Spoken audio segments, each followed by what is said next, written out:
Boker Tov, Shavua Tov à tous et à toutes, Bézat Hashem, une excellente semaine, beaucoup de bracha, d'Atzlacha, de Simcha, des Yeshuot, des délivrances, Bézat Hashem, dans tous les domaines. On va faire le shiur, les Shmat, mon papa, la Vachalom, que c'est aujourd'hui, c'est à Askara, Moshe Ben Abraham.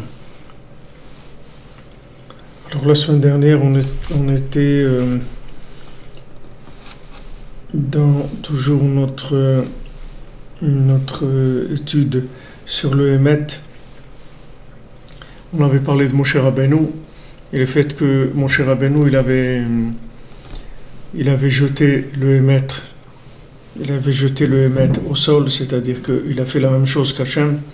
Il a jeté les tables de la loi par terre, puisqu'il a vu que ces tables de la loi n'étaient pas viables, puisqu'elles entraînaient l'accusation du Ham Israël. Donc on avait vu que toute vérité qui n'est pas viable pour l'individu, il faut la jeter par terre, c'est-à-dire il faut la mettre dans la réalité et voir ce qu'elle va donner. Et après il y aura des deuxièmes tables, c'est-à-dire il y aura une façon différente de voir les choses. Cette façon différente de voir les choses, c'est elle qui l'a adaptée à nous. Parce que si maintenant on avait vu que si Moshe Rabbeinu n'avait pas jeté les premières tables, alors il y aurait eu de grandes accusations, Chas v'Shalom. C'est-à-dire qu'il y aurait eu la disparition de tout le monde, de tous les Bnei Israël, et la vérité elle aurait complètement été cachée du monde. Donc le fait que maintenant Moshe Rabbeinu il a jeté cette vérité par terre, il a jeté les louchot, il a cassé les tables de la loi. Ça a permis de monter plus haut, c'est-à-dire d'aller plus haut. Donc maintenant dans la vie individuellement, c'est exactement la même chose pour chacune d'entre nous. Il faut savoir que maintenant on passe par des situations dans lesquelles notre vérité elle est jetée par terre. C'est-à-dire qu'on avait des façons de voir les choses. On pensait que tout baigne dans l'huile, tout va bien, etc. Et on voit des périodes où on ne comprend rien, on ne sait pas ce qui se passe, on ne voit pas pourquoi c'est comme ça. Avant c'était différent, tout allait bien, maintenant on voit que ça s'est retourné d'un coup, etc. Combien de situations chacun il passe comme ça, où il ne sait vraiment pas pourquoi on le met dans des situations comme ça. Il y a des gens, souvent ils viennent à Ouman, après quand ils retournent de Ouman, ils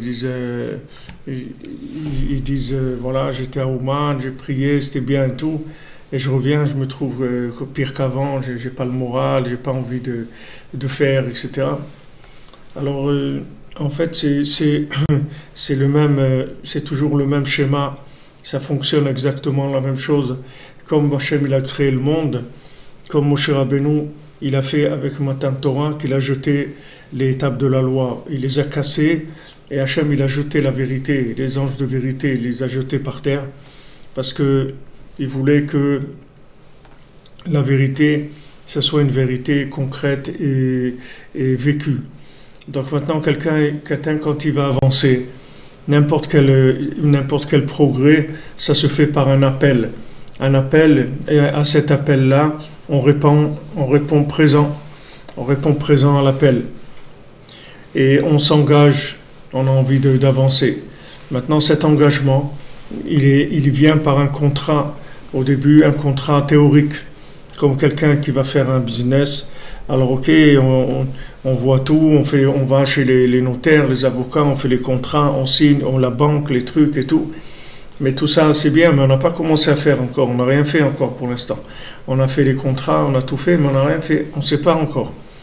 Quand quelqu'un il a un éveil, il y a un appel. Cet appel-là, il va susciter un enthousiasme, une envie de s'engager. Et quand on va avoir envie de s'engager, on va commencer à progresser. La première chose qu'on va nous faire, c'est qu'on va nous faire tomber.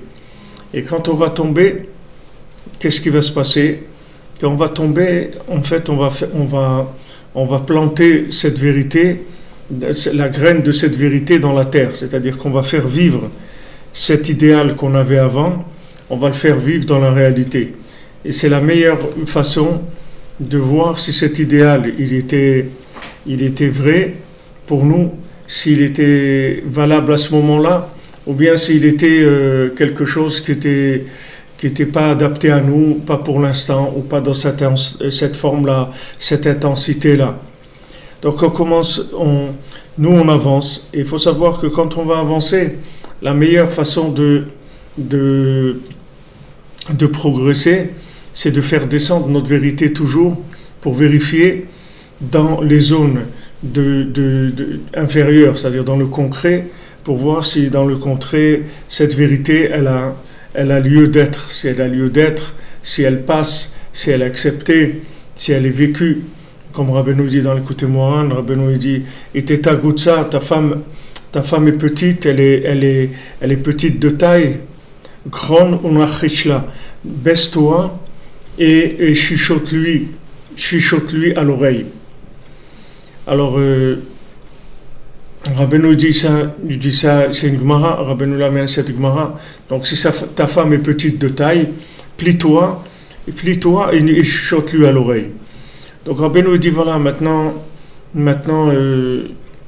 et ta femme qui représente le côté pratique, le côté concret, elle est petite, c'est-à-dire que elle n'a pas l'air d'être au niveau de la grandeur de ce que toi tu as dans ton esprit. Donc Rabbeinu dit baisse-toi et chuchote-lui. Baisse-toi, ça veut dire baisse un petit peu, baisse l'intensité, le niveau de ce que tu comprends, de ce que tu crois comprendre, et chuchote-lui, c'est-à-dire il faut que ça se fasse avec beaucoup de douceur, avec beaucoup de tranquillité, avec beaucoup de confiance, avec beaucoup d'affection. Il faut qu'il n'y ait aucune agressivité. Le signe le plus réel, c'est-à-dire qui montre le plus le mensonge, c'est l'agressivité. Il n'y a rien qui prouve que c'est faux, comme quand il y a des nerfs. Quand il y a de la haine, quand il y a des nerfs, il n'y a rien qui prouve le mensonge plus que ça. Le Zohar il dit que les nerfs, c'est rien que de la citracha, c'est tout. Quand il y a des nerfs, ça veut dire que c'est que négatif. Les nerfs, c'est que négatif. Le Zohar il dit celui qui a des nerfs, sa neshama, elle s'en va, elle ne peut pas rester. Parce qu'il n'y a pas de. On ne peut pas parler de yichudim, on ne peut pas parler d'unification entre la théorie et la pratique avec des nerfs. C'est impossible. Il y a quelque chose qui ne va pas. Quand il y a des nerfs, ça veut dire qu'il y a quelque chose qui ne va pas. Soit maintenant, il y a la vérité, on est à côté complètement, soit même si on est dedans, mais elle n'est pas vécue de la façon dont elle doit être vécue. Elle n'est pas vécue avec de la douceur, elle n'est pas vécue avec de la prière, elle n'est pas vécue avec de l'affection. Il y a un problème. Il y a un problème entre le émet et son vécu. Donc Hachem lui-même, il jette le émet par terre, puisqu'il dit c'est ça votre émet que vous me conseillez de ne pas faire le monde, parce que vous pensez que l'homme il va fauter. Donc le seul conseil que vous avez trouvé en tant qu'ange de Hémet, c'est de me dire que en fait le projet que j'ai ne vaut rien du tout, il n'est pas viable, il ne va pas marcher. Alors Hachem il prend cette vérité et il dit moi je m'appelle miséricordieux. Donc le but de la création, c'est que j'arrive à révéler ma miséricorde. C'est ça le but. Maintenant, pour arriver à révéler ma miséricorde, il va falloir que j'arrive à un niveau de rapport avec la création, avec les créatures du monde, qui soit un rapport entre miséricordieux et personnes qui ont besoin de la miséricorde. Donc pour ça, il faut que la vérité, elle descende très bas.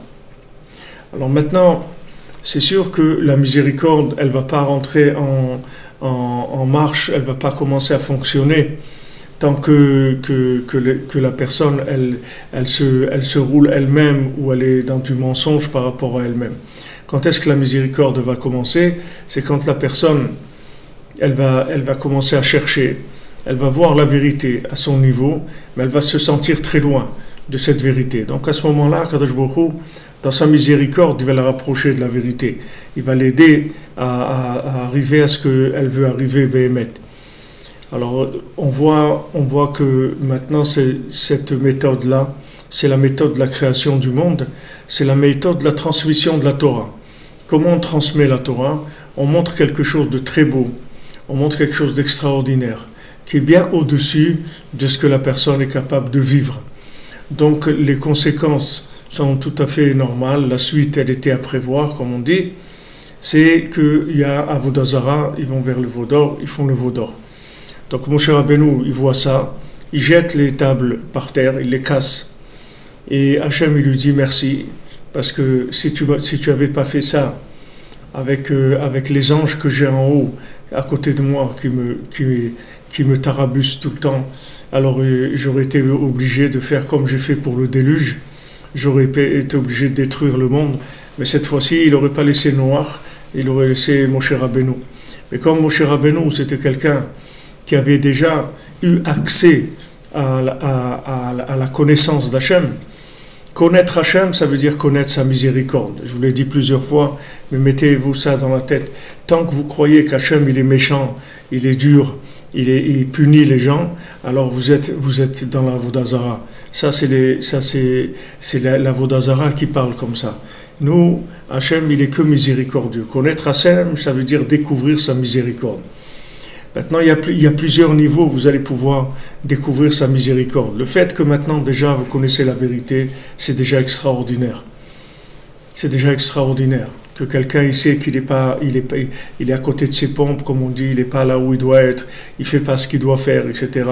Il est dans une situation qui est à l'envers. Tout ça, c'est extraordinaire de connaître la vérité. C'est déjà un grand cadeau d'Hachem, c'est de la miséricorde. Il y a des gens qui sont à côté de leur pompe et ils ne le savent même pas. Ils ne savent pas, ils croient qu'ils sont très bien, ils ne se rendent pas compte du tout. Donc le fait de connaître la vérité, c'est un cadeau d'Hachem, c'est la preuve de sa miséricorde. Maintenant, quand on voit la vérité et on veut agir, et on n'arrive pas à agir, on n'arrive pas à appliquer ce qu'on sait. On sait des choses, et on est sûr que c'est ça la vérité, mais on n'arrive pas. Il y a des gens, ils savent qu'il faut monter en Eretz Israël. Il y a des gens qui savent qu'il faut se marier. Les années passent, ils rencontrent des jeunes filles, ils rencontrent des jeunes hommes qui veulent se marier, mais ils ne se marient pas. Ils ne se marient pas, il y a un blocage, il y a quelque chose, ça ne marche pas. Ça ne marche pas, ils n'arrivent pas. Ils n'arrivent pas à faire le pas. Pourtant, ça va, c'est que monter en Israël aujourd'hui, ça représente quoi? Ça représente un billet d'avion, changer, aller à l'Ulpan, et si vous voulez continuer à travailler en France, vous continuez à travailler en France. Vous faites, je veux dire, les options, elles sont vraiment larges, c'est très très large. Donc, qu'est-ce qui bloque? Il bloque que Hachem, il veut qu'on utilise sa miséricorde. Tant que maintenant, vous n'aurez pas utilisé plus sa miséricorde, vous n'arriverez pas à faire ce que vous devez faire. Donc maintenant, qu'est-ce qui vous reste? Le vouloir. Alors vous voulez la chose, vous voulez monter en Eretz Israël, vous voulez vous marier, vous voulez étudier la Torah, vous voulez progresser, vous voulez faire tchouva, etc. On ne vous laisse pas. Maintenant, le fait qu'on ne vous laisse pas, c'est parce qu'on veut que vous utilisiez la miséricorde. On ne veut pas que vous arriviez, parce que si vous arrivez, que vous soyez le chevalier sans peur et sans reproche, que vous soyez quelqu'un de capable. Alors si vous êtes capable, on n'a rien fait. Si vous êtes capable, vous êtes remonté à là où les anges, ils ont dit, l'homme il va fauter. Alors ces anges-là, ils disent, on est d'accord que tu crées le monde, que si l'homme il faute pas, que tu as affaire à des gens capables. Tu as affaire à des gens capables, il n'y a pas de problème. Ah, maintenant je vois que je connais la vérité et je ne suis pas capable de la vivre, alors c'est très difficile. Mais en fait, qu'est-ce qui est difficile? Qu'est-ce qui est difficile? C'est difficile, c'est l'ego, c'est tout. C'est Esav qui est difficile. C'est ça qui est difficile. Mais qu'est-ce qui est difficile à vouloir faire quelque chose et ne pas arriver à le faire? Il n'y a rien de difficile là-dedans. Si on sait que maintenant, Hachem, il veut que je révèle sa miséricorde. Donc si pour révéler sa miséricorde, il faut que j'arrive, il faut que je mendie. Il y a les 7 mendiants, Rabbi nous l'a raconté, les 7 mendiants. Il a dit, voilà, tous ces tzadikim-là, qui sont racontés dans ce conte-là, qui est le plus grand enseignement que Rabbi nous il est enseigné. Alors tous ces mendiants, d'abord c'est des mendiants, c'est la première chose, c'est des mendiants. C'est des mendiants, et ils sont le contraire de ce qu'ils sont. C'est-à-dire, celui qui voit le mieux, il est aveugle. Celui qui entend le mieux, il est sourd. Celui qui a le plus de force dans ses mains, il a pas de main. Alors, où où ça se trouve? Où est-ce qu'il est où est le fil? Où ça se situe? Ouais, ça se situe que maintenant, comment vous voulez révéler la miséricorde d'Hachem si vous n'êtes pas dans le contraire de ce que vous voulez être? C'est qu'à ce moment-là que vous allez pouvoir révéler la miséricorde d'Hachem. Si vous n'êtes pas le contraire de ce que vous voudriez être, si vous prenez des bonnes décisions, vous dire à partir de maintenant, ça y est, je vais faire ça, et maintenant vous n'arrivez pas à le faire, et 5 minutes après vous tombez, vous n'arrivez pas à le faire, ça veut dire que quoi? Ça veut dire qu'Hachem il veut de la miséricorde, il veut qu'on demande de la miséricorde. Il dit regarde, parce qu'on a sauté une étape. Il a sauté une étape. Les mendiants, quand ils viennent, comment ils aident le couple qu'ils ont décidé de marier? Comment ils les aident? Ils les aident en leur donnant les choses, gratuitement. Ils viennent, ils disent voilà, on est venu à votre mariage, et justement on a un cadeau de mariage pour vous, c'est voilà, je vous donne là où je suis arrivé. Vous voyez là où je suis arrivé? Que je vois d'un bout du monde à l'autre, que j'entends des choses, que je sais produire des voix d'un endroit à l'autre, que j'ai un petit peu qui contient beaucoup. Tout ce qu'il y a dans les Sipurima, dans les 7 mondiaux, il y a des dizaines et des dizaines de notions. Il dit, je vous fais cadeau ça. Je vous fais cadeau. Mais comme on a clipé d'Esav, on croit que quand on a compris quelque chose et qu'on a envie de le faire, alors il faut le faire. Mais les maasés, c'est pas comme ça que la vie elle fonctionne. Tu as envie de faire quelque chose, ok. Alors maintenant tu vas commencer à mendier la chose. Mais pourquoi tu veux que je mendie la chose? Je peux la faire, j'ai les moyens, voilà. Voilà, j'ai un compte en banque, bon Hachem, il est bien fourni. J'ai des forces. Pourquoi tu veux que je mendie? Parce que tes forces, elles ne nous intéressent pas. Ce qui nous intéresse, c'est la miséricorde d'Hachem. Tes forces, elles n'ont aucun intérêt, elles ne vont pas faire avancer le monde. Ah voilà, et quelqu'un de capable, il a réussi. Ok. Alors qu'est-ce qu'on fait? On l'ajoute sur le panneau, sur la panoplie. On l'ajoute au hit parade. Ah ok, alors viens, on rentre dans le hit parade. C'est formidable. Alors qu'est-ce qu'on a fait? On n'a rien fait avec ça. Alors les gens, ils supportent pas ça. Ils supportent pas qu'ils aient envie de faire, qu'ils sont capables de faire, et il faut qu'ils mendient. Mais pourquoi? Pourquoi? Je suis capable de faire la chose. Pourquoi il faut que je mendie? Nous, Baruch Hashem, c'est extraordinaire. Nous, on a un chesed d'Hachem, on a quelque chose de merveilleux dans nos générations, c'est qu'on est incapable. Ça, c'est merveilleux. C'est merveilleux. Parce qu'on doit aller directement, on va directement à la soupe populaire. On ne peut pas faire autrement. On ne peut pas y arriver. On ne peut même pas imaginer qu'on peut y arriver. On sait qu'on a besoin d'aide, mais ça c'est extraordinaire. Ça c'est vraiment les générations messianiques que maintenant on connaît, on a une révélation de la vérité comme il n'y a jamais eu dans le monde. Jamais dans le monde il y a eu autant de révélations de Torah dans toutes les langues, de Zohar, de Kabbalah, de Sfarim de Rabbeinu. Comment c'est diffusé, comment c'est expliqué, comment c'est amené dans tous les niveaux, dans le langage de chacun. C'est extraordinaire. Et d'un autre côté, vous voyez des gens, des bras cassés, des gens incapables.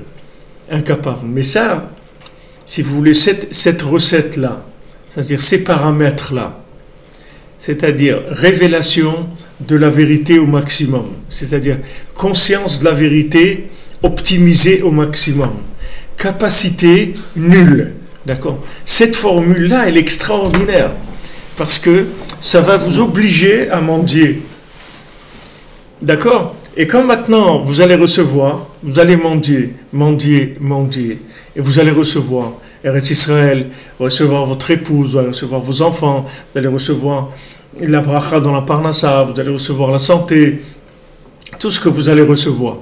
Toutes ces choses-là, vous savez que vous avez des traces de comment vous avez obtenu ça. Vous savez que vous l'avez obtenu par le fait que vous avez mendié.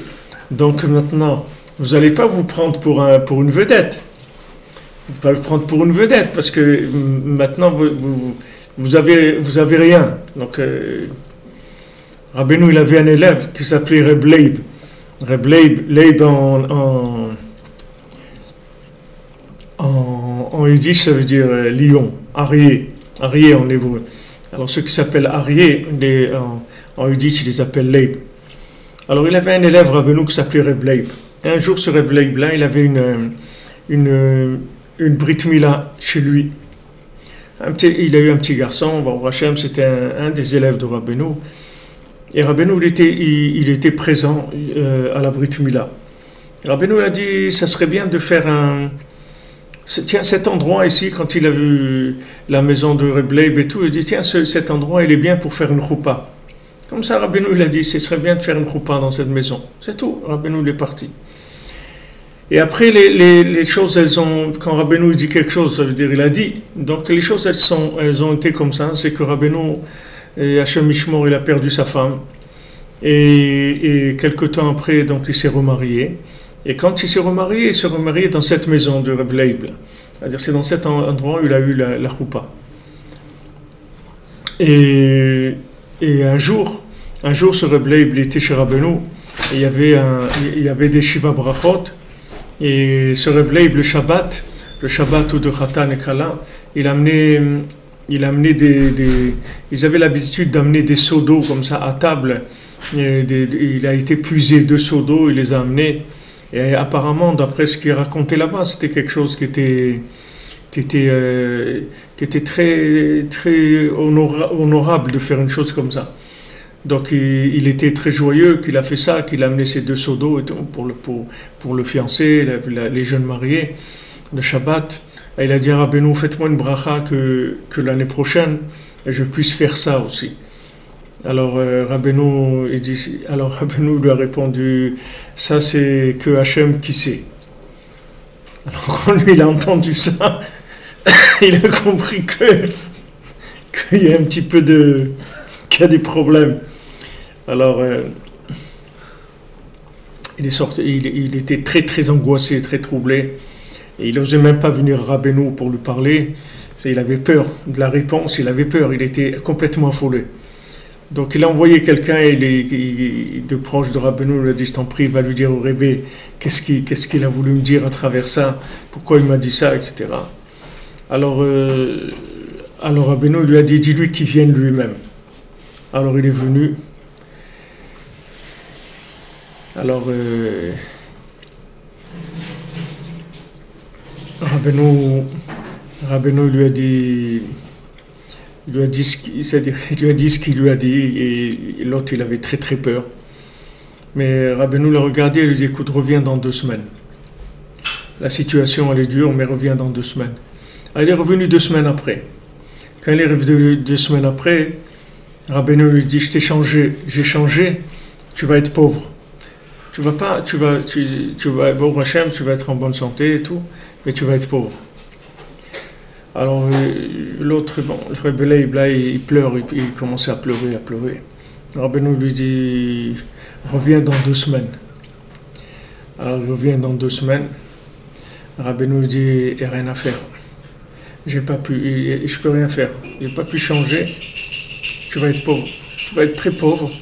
Et il a dit, tu vas être tellement pauvre que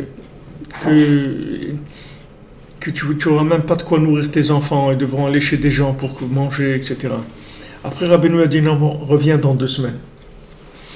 Il est revenu, Rabbeinu lui a dit, regarde, j'ai obtenu que tu ne vas pas être un mendiant, tu vas avoir une petite... le gouverneur de la région, il va avoir pitié de toi. Tu vas trouver grâce à ses yeux, il va te donner une petite bicoque, un petit truc, où là-bas tu vas faire un genre de petit café, où tu vas donner à boire aux gens. Ce qu'ils appelaient avant des endroits où, comme des cafés, des gens qui passaient, les gens de passage, les commerçants, tout ça, ils s'arrêtaient là-bas pour boire un coup, manger un truc.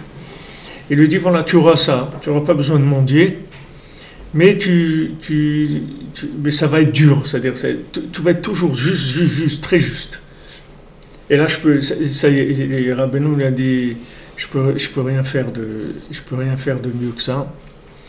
Et Rabbeinu lui a dit, tu vas avoir des vols cette année. on va beaucoup te voler. Les Maasé, on va te voler tout ce que tu as. Et voilà, après tu seras pauvre. Et il lui a dit même, tu vas mourir la même semaine que ta femme. Vous allez mourir tous les deux. Il lui a même dit le jour où il allait mourir, la date, l'année, tout, où il allait mourir. Et voilà. Et c'est Reb Leib, il est parti. Alors quand Reb Leib il est parti de chez Rabbeinu, tout de suite, qu'est-ce qu'il a fait? Il a donné tout ce qu'il avait à la tzedaka. Tout ce qu'il avait. Parce qu'il savait qu'il n'y a pas. Si Rabbeinu l'a dit, c'est qu'on va tout lui voler. Donc il a nettoyé le terrain déjà avant que les voleurs arrivent. Il avait déjà nettoyé le terrain. Il avait déjà tout réglé. Comment Rabbeinu il voyait, c'est-à-dire comment Rabbeinu il voyait la vie de quelqu'un et comment tout était, c'est-à-dire que Rabbeinu, qu'est-ce que ça veut dire qu'il ne pouvait pas adoucir chez lui, lui enlever la pauvreté, lui donner la richesse? Il pouvait, mais Rabbeinu il n'agissait pas que sur ce paramètre-là, il fallait qu'il agisse sur tous les paramètres en même temps. C'est-à-dire si quelqu'un il a un problème, par exemple il a un doigt qui fonctionne pas, qui est paralysé. Ok, alors on voit que on peut lui greffer un doigt et ça va marcher. Mais quand on va lui greffer ce doigt-là, alors la jambe elle va plus marcher. Alors on va pas lui greffer le doigt. Il vaut mieux qu'il ait un doigt qui est paralysé plutôt qu'une jambe. C'est-à-dire que c'est quelque chose. Le tzaddik il voit les choses en harmonie. Il voit pas que la chose elle-même. Nous quand on a un problème, on voit que le problème. Mais on ne voit pas tout ce qu'il y a autour. Mais lui, il voit tout, donc il dit quelque chose. Alors cette chose-là, elle est voilà ce qu'il a pu arranger. Il n'a pas pu obtenir mieux que ça. C'est-à-dire, il a optimisé au maximum le bonhomme. Voilà ce qu'il est arrivé au maximum de ce qui pouvait arriver. Il lui a dit aussi la date où il va mourir. Tous ces détails-là qu'il lui a donnés. Et ça a été comme ça. Ben, ça s'est passé comme le Rebbe lui a dit. Alors maintenant, nous, on a des manques, des trucs et tout. Quand on prie, on vient devant Hachem. Alors Hachem, c'est ça qu'il veut. Hachem, ce qu'il veut, c'est que chaque mot de prière, ça veut dire que on est conscient qu'on n'arrive pas. Et la seule chose à laquelle on peut arriver, c'est de prier, de demander. D'accord? Donc on vient, on mendie, on demande à Hachem, je t'en supplie, donne-moi, voilà. Je sais que c'est ça qu'il faut que je fasse. Je dois monter en Israël, je dois faire tchouva, je dois me marier, je dois avoir des enfants, je dois avoir de la parnassa, je dois avoir de la simcha, je dois avoir de la refoua, je dois avoir tout ça. Donc fais-moi cadeau, qu'est-ce que tu veux que je fasse? Moi je peux faire quelque chose, moi je peux rien faire. Toi, c'est toi qui m'as mis dans ce monde ici, dans ce pétrin-là. Moi je connais rien, moi je peux rien faire. Qu'est-ce que tu veux que je te dise? J'arrive bien. Alors aide-moi, je t'en supplie. Ça c'est déjà un niveau qui est pas mal. C'est un niveau qui est bien. Maintenant, il y a un autre niveau encore, qui est encore plus poussé que ça. C'est que la personne, elle veut même pas. C'est-à-dire, c'est pas qu'elle voit la vérité, elle veut même pas. Donc, elle ne peut même pas prier parce qu'elle veut pas. Elle sait que c'est vrai, mais elle veut pas. Elle n'a pas la force de vouloir. Elle n'a plus de force. Elle n'a plus de force de vouloir. Comme les gens qui étaient chamishmor dans les camps et tout, quand il y a eu la libération, des gens ont dit allez venez, ça y est, on sort, c'est fini, ils ont dit on sort pas, on sort plus d'ici, on n'a pas la force. Si tu me lèves, tu me prends, tu m'emmènes, amène-moi où tu veux, mais moi je vais pas me lever, parce que ça y est, la personne elle veut plus. Alors quand on arrive là, on est dans une situation encore beaucoup plus avancée que les autres situations. Première situation, personne, elle connaît la vérité et elle arrive à faire. Deuxième situation, elle connaît la vérité, elle n'arrive pas à faire, mais elle veut faire. Alors elle prie, elle se débat, elle fait tout ce qu'elle peut, elle donne de la daka, elle fait des pidyon, elle fait tout ce qu'elle veut pour arriver. Okay. Troisième étape, elle connaît la vérité, j'arrive pas à faire et je veux pas faire. Alors qu'est-ce qu'on fait maintenant? Alors maintenant, on va rentrer dans le summum de la création du rapport avec Hachem. C'est que je veux vouloir. Je veux pas, mais je veux vouloir. Alors qu'est-ce que c'est cette notion de je veux vouloir? En fait, c'est cette notion-là. C'est ce qu'on vit le Shabbat à Souda Shlishit. Shabbat, au troisième repas, Mincha de Shabbat. Qu'est-ce que s'appelle Mincha de Shabbat? Rahava de Rahavin. Qu'est-ce que c'est Rahava de Rahavin? Ça veut dire le Ratson de Sheberetzonot. C'est-à-dire le vouloir du vouloir. C'est pas le vouloir, c'est le vouloir du vouloir. Et ça, c'est le top qu'il peut y avoir dans le monde. Si quelqu'un il arrive à connaître la vérité, à être incapable de la faire, à ne pas vouloir ni prier ni rien, mais il veut vouloir, ça c'est le top de ce à quoi quelqu'un peut arriver dans le monde. Et c'est pour ça qu'à ce moment-là, qui est-ce qui est décédé à ce moment-là? Moshe Rabbeinu, Yosef Hatzadik, David Ameler. Dans ce moment-là. Parce que cette chose-là, c'est le top de ce qui existe dans le monde. C'est-à-dire, quand vous voyez dans votre vie que vous n'arrivez à rien faire, que vous n'avez pas envie de faire, mais que vous auriez envie d'avoir envie, vous êtes dans le top de la révélation de la miséricorde d'Hachem. Pourquoi? Parce que même quand vous avez envie et vous n'aurez pas à faire, vous avez quand même envie. C'est quelque chose de vous-même que vous avez envie. Ça veut dire que vous avez un rapport sensible avec la chose, émotionnel avec la chose. C'est-à-dire, ouais, j'ai envie, ok, j'arrive pas, mais j'ai envie. Hachem, aide-moi, j'ai envie. C'est la vérité, elle est super.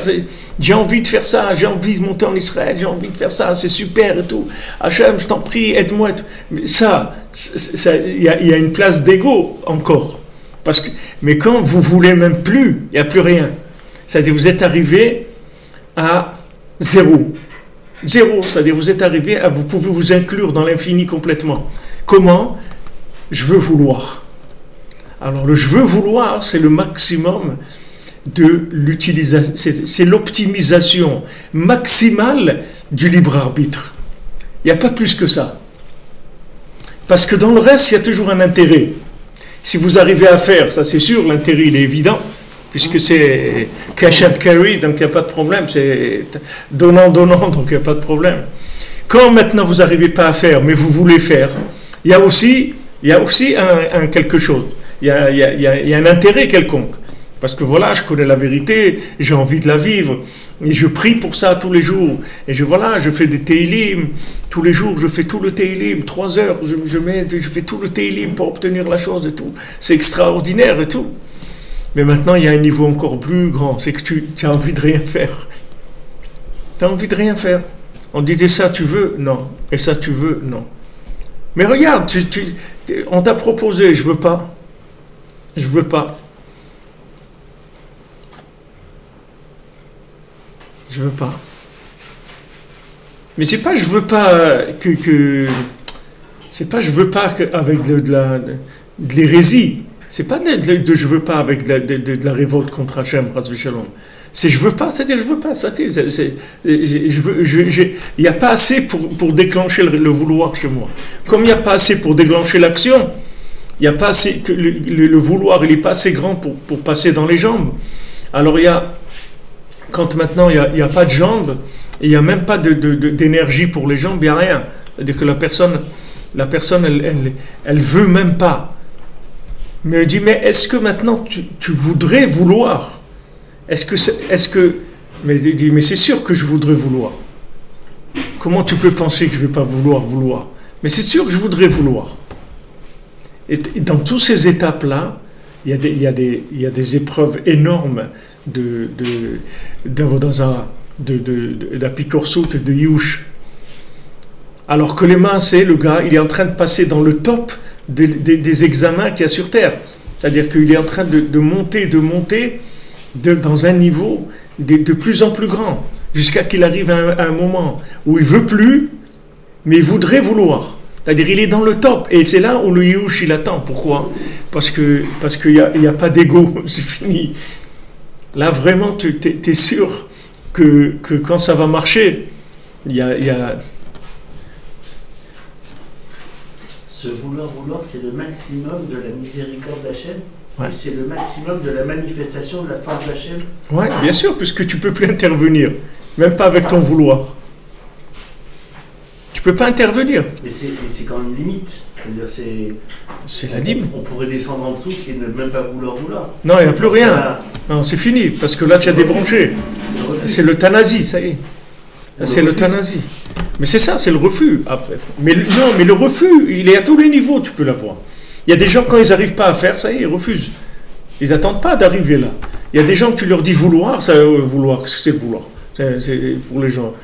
Je veux, allez, qu'est-ce que c'est je veux? Tu fais ou tu fais pas, c'est tout. Il ne faut pas oublier qu'on est dominé par ça. C'est pas facile.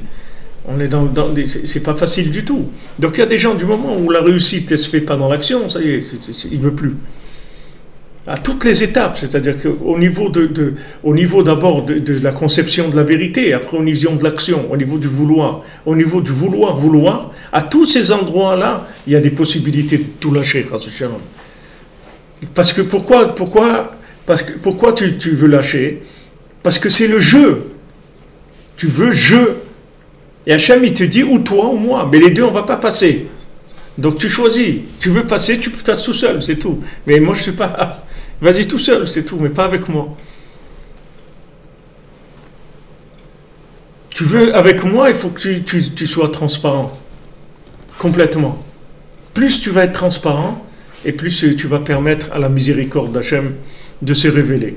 Donc quand tu vas arriver à ce moment-là, où mamash, comme tu dis, à la limite, parce qu'après celui qui tombe de ça, ça y est, il a tout lâché. Il a débranché, comme on dit. Il a débranché. Maintenant, celui qui veut vouloir, il n'a pas débranché du tout. Il n'a pas débranché. Seulement, il ne peut plus vouloir. Parce que le vouloir, c'est une action aussi. C'est du domaine de l'action. Le vouloir. C'est quelque chose de vivant. C'est quelque chose il y a une manifestation de ça. Quelqu'un qui veut, il bouge, il fait des trucs et tout. Même s'il ne fait pas la chose, mais il bouge. Il y a quelque chose qui se manifeste. Il manifeste des signes de vouloir. Même s'il est sur un bateau, il prend un petit tricot de peau, il fait comme ça. Il appelle, il fait n'importe quoi. Mais il fait quelque chose. Mais il y a un niveau où la personne, rien. Il n'y a pas de manifestation du ratson du tout. Il reste que le ratson chez Beratsonon. C'est-à-dire que maintenant, le vouloir du vouloir. Et ce vouloir du vouloir, c'est le top du libre arbitre. Parce que ça veut dire que maintenant, tout ce qu'il y a eu dans la création, tout ce qu'Hachem il a créé, j'ai tout réinclus en lui. Tout. Puisque maintenant, j'utilise rien de tout ce qu'il a créé. C'est-à-dire, je suis arrivé à reconnecter l'avant-création avec la pré-création. Je les ai connectés, il n'y a plus de différence. Pourquoi? Parce qu'il n'y a rien. Ni je fais, ni je veux faire. Donc il n'y a rien. Mais je voudrais vouloir faire. Mais ça c'est complètement virtuel, il n'y a rien. Il n'y a rien. Tu ne peux pas sentir.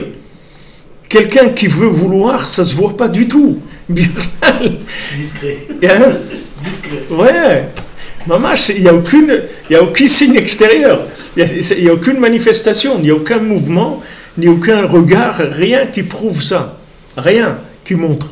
Donc vraiment, l'ego, il est parti complètement. Et c'est là où les gens ils se trompent.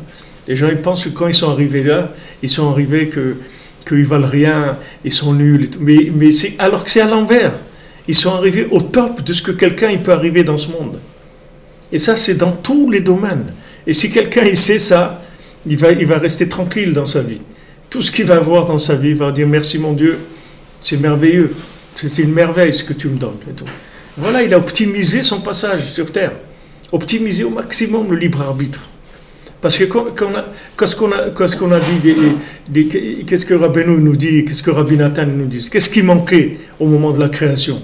Il manquait le vouloir de l'homme. C'est la seule chose qui manquait. Tout le reste, Hachem, il a fait. Mais vouloir, il ne peut pas vouloir à ta place. Ça, il ne peut pas. S'il veut à ta place, alors il n'a pas besoin de te créer. Donc la seule chose qui est intéressante pour lui dans la création, c'est ton vouloir. C'est la seule chose qui l'intéresse. Tes actions, s'il y a eu un vouloir préliminaire, préalable, il n'y a aucun problème. L'action, c'est très bien. C'est même le but. Si tu arrives à avoir une action parfaite, c'est-à-dire complètement, comme on dit les Shem Shamaim, c'est-à-dire que Mamash, c'est que pour Hachem, complètement. Mais ça, je peux vous dire déjà que dans notre génération, on ne sait même pas ce que ça veut dire. C'est-à-dire que vous savez plus ce que c'est une soucoupe volante que de savoir ce que c'est les Shem Shamaïm. Je peux vous le dire. Vous ne faites pas de soucis sur ça. Donc maintenant, comme il n'y a pas de réparation par le haut, on va faire la réparation par le bas. Ça ne va pas être par le haut. C'est-à-dire qu'Hachem, mais Hachem, il doit aller doucement. Parce que si maintenant, il nous enlève tout pour nous amener, on risque, il y en a qui lâchent. Quand ils n'arrivent pas à faire, ils lâchent, c'est fini. Il dit, ça ne marche pas. Mais c'est là où on commence. Comme Rabbeinu il dit, quand on lui amène des gens, il dit, mais ces gens-là, ils ne valent rien et tout. Rabbeinu dit, mais moi, c'est ces gens-là, c'est avec eux que je commence. Tous ces gens-là que vous dites qu'ils ne valent rien et tout, donnez-les-moi. Ça, c'est les meilleurs. Vous allez voir ce que je vais faire avec eux. Pour cette raison-là. Oui, pour ça. C'est-à-dire que parce que maintenant... Au dernier degré de... Voilà, ils sont juste...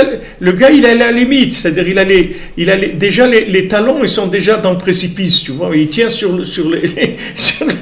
la plante avant des pieds. Mais le talon, il est déjà... C'est-à-dire, il se balance. C'est-à-dire, entre le précipice et le truc. Il est comme ça. Tout le temps comme ça. Alors, mais ces gens-là, c'est les plus intéressants. Alors... Et nous, comme on est dans un système de Esav, alors on croit que si on n'est pas rentable, on ne sert à rien. Mais non, il faut que vous compreniez comment il marche le système. On est là pour révéler la miséricorde d'Hachem. Quand est-ce que Hachem il va révéler sa miséricorde? C'est quand on va être par terre. C'est tout. C'est-à-dire donc c'est pour ça qu'il jette la vérité par terre. C'est pour ça que Moshe Rabbeinu il prend l'étape de la loi, il les casse. Et Hachem il lui dit merci. Celui qui voit ça, pas Charlton Heston, mais celui qui voit, qui vit ça dans la mamache, mais il devient fou. Il devient fou. Ça le rend fou. Tu casses. On a attendu ça. Tu es monté 40 jours, mon cher Rabbeinu, en haut, tu amènes l'étape de la loi, maintenant tu les casses. Mais on va où avec ça? C'est-à-dire, c'est quoi? Tu veux nous amener où avec ça? On ne comprend rien, tu ne comprends rien du tout. Quand il se passe ça dans ta vie, quand tu vis ça, tu ne comprends rien. Tu ne comprends rien, tu te dis, mais attends, mais moi je voulais, moi j'ai fait tchouva pour faire ça, pour le truc et tout. Maintenant je me trouve dans une situation, non seulement je ne fais pas, mais j'ai même plus envie de faire. Et tu me dis maintenant que ça c'est nifla, c'est extraordinaire, c'est super. Si vous comprenez comment il marche le système, vous allez voir que c'est ça qui s'appelle talon de Mashiach. C'est ça qui s'appelle Ikfeta de Mishira. C'est mamash le talon du pied, c'est-à-dire mamash le côté le plus bas qui est en contact avec la terre, le côté où il y a même pas. Si vous avancez un peu dans le pied, alors il y a de la sensibilité. Si vous allez sur la plante du pied, vous faites une égratignure ou un truc, ça fait très mal. Mais dans le talon, c'est un endroit insensible. Vous pouvez même des fois vous couper là-bas, vous sentez rien du tout. Il n'y a rien. Il n'y a rien. C'est un endroit où il n'y a aucune vie dans le corps. En tout cas, vous ne sentez rien. Peut-être qu'il y a de la vie, mais elle est pas sensible du tout. On ne sent rien. C'est un endroit où il n'y a rien. Mais voilà, c'est ça qui s'appelle le talon de Mashiach. Le talon de Mashiach, c'est que non seulement tu ne vois rien, non seulement tu n'arrives pas à faire, non seulement tu ne veux pas faire. D'ailleurs, tu as tout. Tu as tout. Tu as tout pour plaire, comme on dit. Tu as tout. Et maintenant, tu dois t'accrocher et tu dois dire, je veux vouloir. Et si tu t'accroches à ça, alors tu vas décrocher les plus grandes choses qu'il y a eu depuis la création du monde. Parce qu'il n'y a jamais eu des paramètres comme ça, ensemble. Ça n'a jamais existé. Ça n'a jamais existé tellement de raisons de se décourager et de continuer pour rien. Alors c'est vraiment pour rien. C'est-à-dire, il n'y a rien. Tu ne veux pas, tu n'arrives pas à faire. Alors pourquoi tu veux vouloir? Parce que je sais que c'est ça. C'est que de la émouna pure, il n'y a rien. C'est de la émouna pure. Mamach de la émouna pure. C'est le Sha'ar HaChamishim, c'est la 50e porte. C'est la 50e porte. celui qui a ça, il est dans la 50e porte de la Bina. C'est ça la 50e porte de la Bina. C'est-à-dire que c'est plus... La Bina, elle existe dans toutes les autres... Dans toutes les autres... Dans toutes les autres portes. Dans les 49 portes, il y a toujours la Bina dedans. Seulement, elle a sur quoi travailler. Quand vous prenez par exemple une sphira de chesed, ou même une sphira toutes les sphirotes, chesed, gvura, tiferet, netzachot, yesod, malchut, toutes ces sphirotes-là, c'est quelque chose.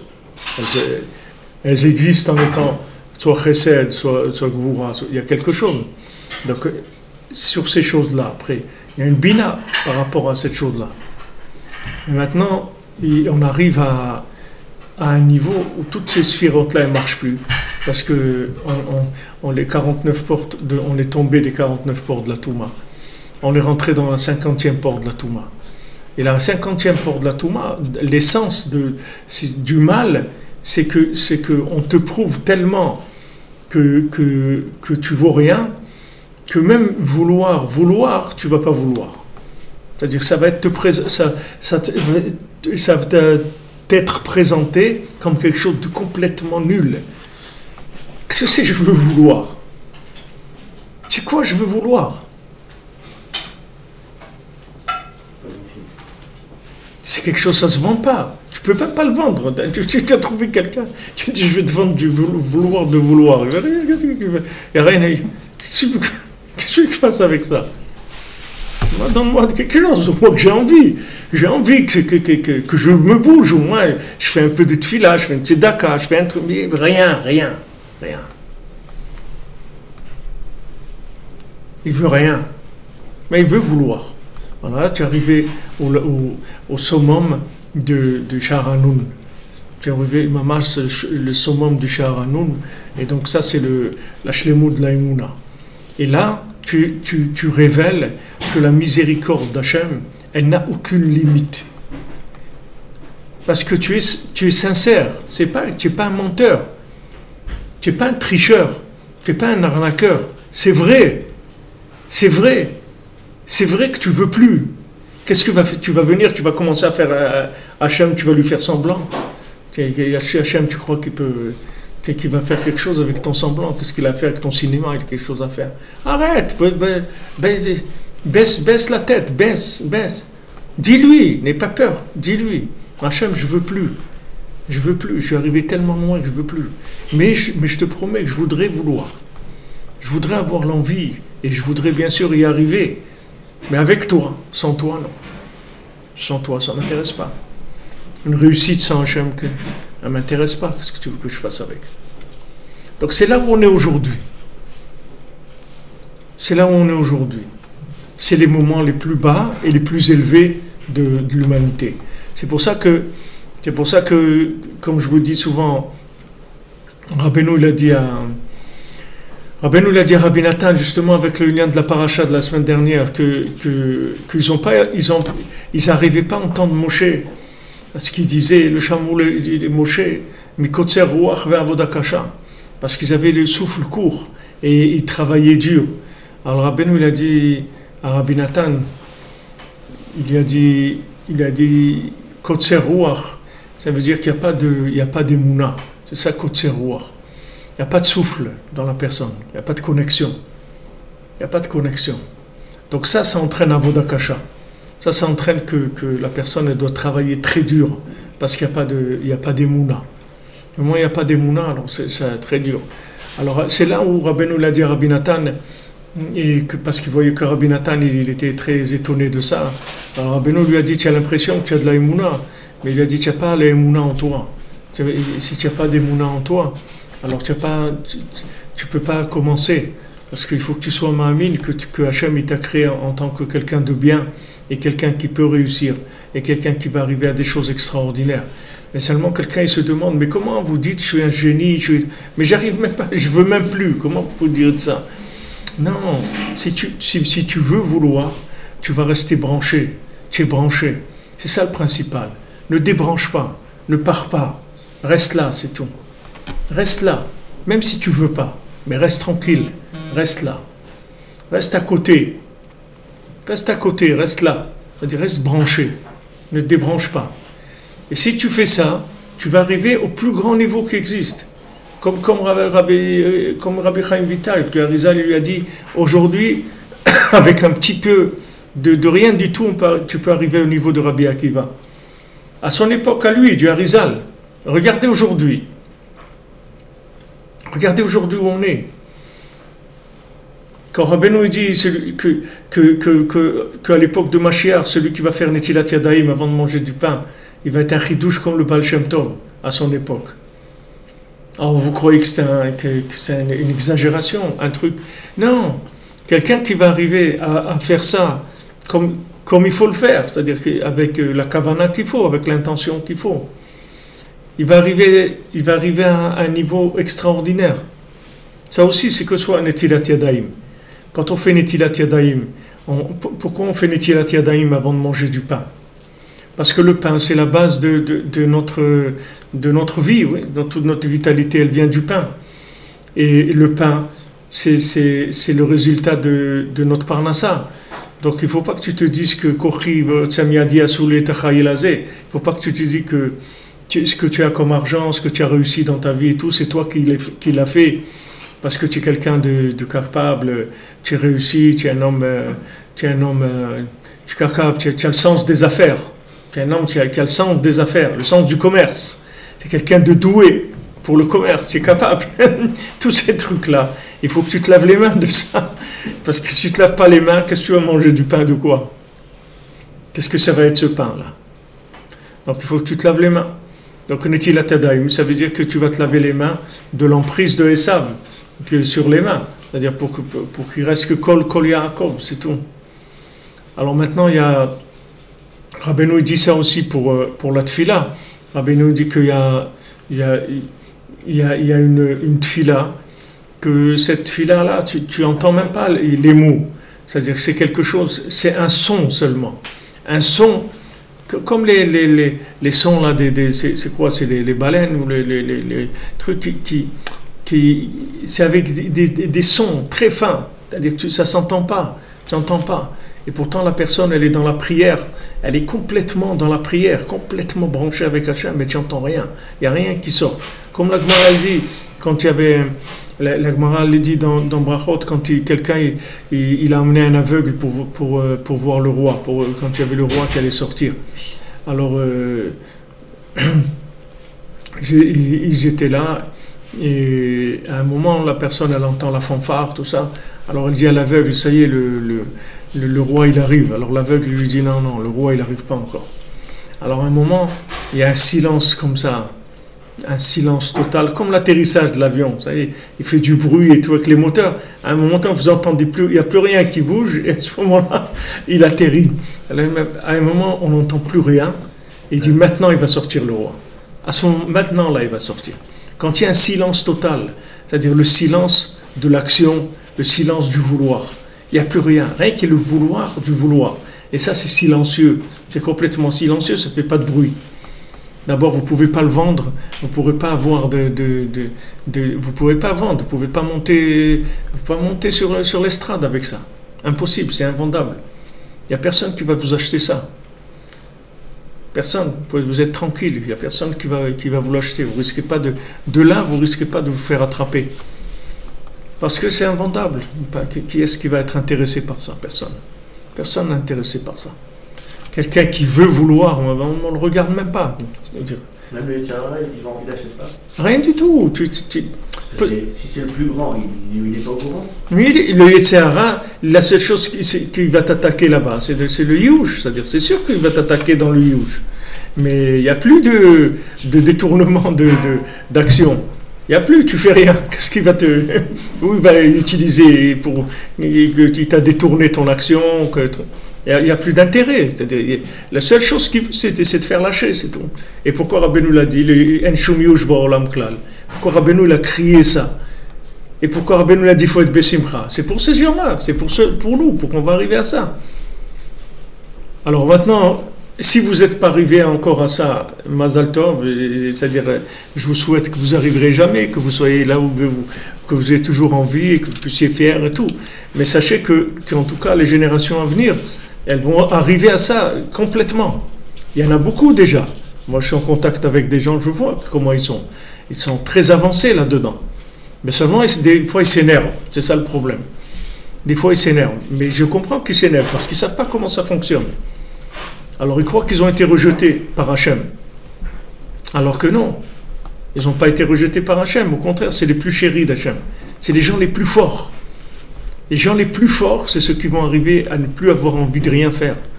Non seulement ils vont rien pouvoir en faire, mais ils ne vont pas lâcher. Ça, c'est les gens les plus forts. Plus forts dans quoi? Dans la Emouna. C'est la 50e porte.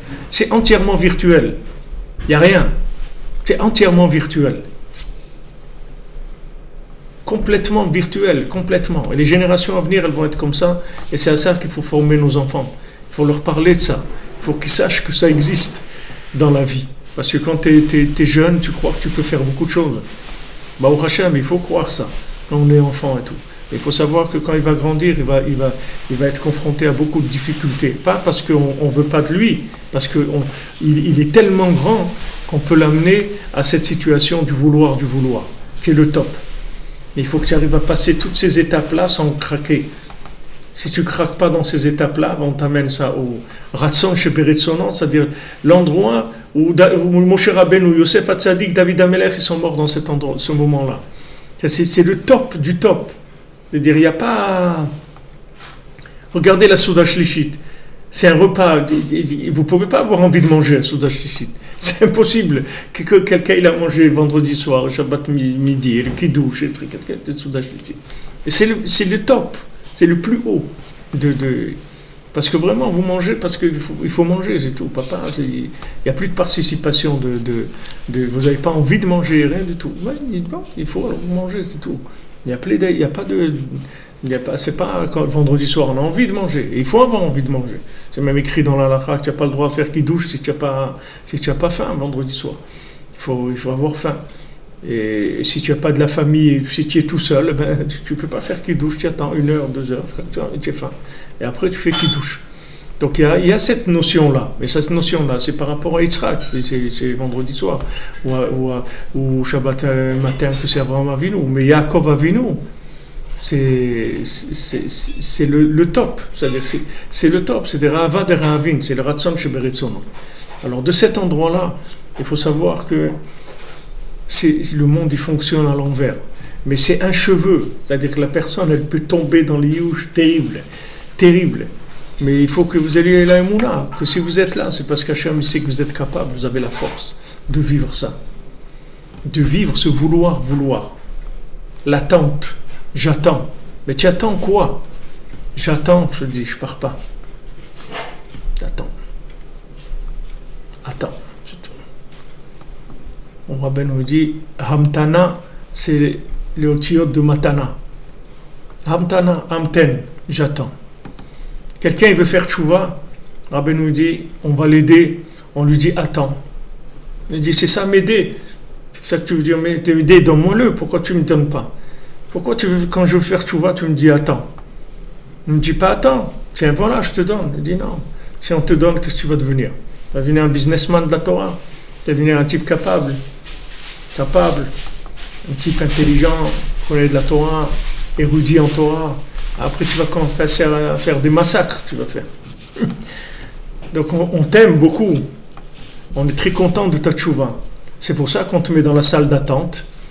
Et de temps en temps, si tu veux poser la question, tu dis, il y en a pour longtemps encore là? Il dit, monsieur, l'attente est indéterminée, mais le résultat, il est garanti. Alors, vous voyez, il y a des bouquins dans la salle d'attente. Il y a des bibliothèques. Donc, occupez-vous. Occupez-vous. Vous ne vous faites aucun souci, on vient vous chercher. Et justement, parce qu'on vous aime beaucoup et on vous apprécie beaucoup, et vraiment, on est tellement heureux que vous soyez parmi les gens qui ont fait tchouva, qu'on va vous faire attendre plus que tout le monde. Et ça, quand tu dis ça à Esav, ça le rend fou. Ça le rend fou. Mais attends, mais combien d'années tu attends? Ça n'a pas d'importance. J'attends, c'est tout. Mais tu vas te fatiguer. Il y a des moments, tu sais que tu vas te fatiguer, ça fait. Je suis fatigué, je vais dormir, c'est tout. Mais je ne vais pas bouger de la salle d'attente, je ne bouge pas. Et ça, sachez que c'est les gens qui sont les plus grands. C'est les neshamot les plus élevés qu'il y a.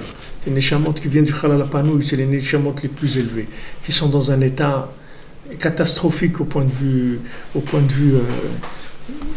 action, vouloir, etc., énormément atteinte. Et c'est sûr qu'il y a des oppositions, que les gens ne comprennent pas ces gens-là, et que c'est très dur de circuler dans la société. C'est comme des mutants, comme ça. Ils circulent dans le monde, mais ils ne sont pas... Indéterminés. Hein? Indéterminés. Ouais, mamache. Ils circulent et on dit, mais attends, mais quand est-ce que tu vas commencer? Je sais pas. Mais bouge-toi, fais quelque chose. Ouais. Y a pas de... Ça, c'est les gens les plus grands qui est. Donc il faut vraiment leur transmettre ça. Il faut les aider à savoir ça. C'est pour ça que Béhémet, c'est tellement important de diffuser le message de Rabbeinu, parce qu'il n'y a personne au monde qui vous dira ça. Il n'y a personne qui peut vous dire ça dans le monde. Personne. Il n'y a que Rabbeinu qui peut vous dire ça. Personne ne vous apprendra ça. Parce que personne n'a le médicament pour ces gens-là. Ces gens-là, dans les systèmes, c'est des gens à abattre. Il y a des gens, au maximum, on les met, on leur donne un seau avec une serpillière, on leur dit de nettoyer le parterre, c'est tout ce qu'on peut. Alors que ces gens-là, c'est eux qui tiennent le monde. Ces gens-là qui tiennent le monde. Et ils ne le savent pas. Et il faut leur dire. Il faut qu'ils le sachent. Il faut qu'ils le sachent que c'est eux qui donnent le plus de gloire, de joie à Hachem. C'est eux qui glorifient Hachem. Parce qu'ils sont arrivés au minimum de la participation d'un individu dans l'ego. Ils ont complètement l'ego, ils l'ont complètement enlevé. Et ils sont branchés avec Hachem. Et ça, c'est le top. Ça, c'est le top. Ça, c'est le top. Ils ont dépassé les anges de loin. Parce que c'est plus que l'ange. Parce que l'ange, il est comme ça. Mais l'ange, il est comme ça. Il a pas le choix. Parce que la lumière, elle le transforme automatiquement. Il n'a pas le choix de résister à la lumière ou de refuser. Il n'a pas de choix. Donc, il est complètement inclus dans l'infini. Il n'a pas de choix. Et on peut arriver à ça dans ce monde, en étant dans un morceau de viande, dans un sac de viande. Et là-dedans, on peut arriver à cette chose-là. Baruch Hashem, Ashreinu. Merci les amis. Bonne journée. Shavua Tov. Que de bonnes nouvelles. Et merci de votre partage et de votre présence. Merci d'être là avec nous. Et partagez Rabbeinu.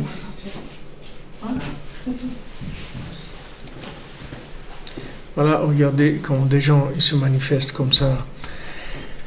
Il faut être Chazak, Yitzhak, notre ami Yitzhak. Sois Chazak mon ami. Sois Chazak, tu vas voir des choses très très grandes.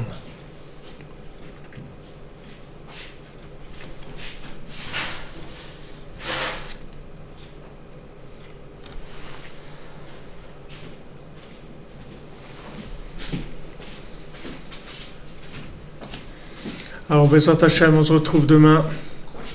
Merci à tous, à toutes pour votre présence, votre partage, vos encouragements et votre tzedaka que vous faites qui nous permettent d'essayer d'arriver au maximum chez les gens qui attendent ça. Et ils ne savent même pas ce qu'ils attendent, ils ne sont même pas conscients de ça. Bezrat Hashem, Shavua Tov, qu'on ait de bonnes nouvelles.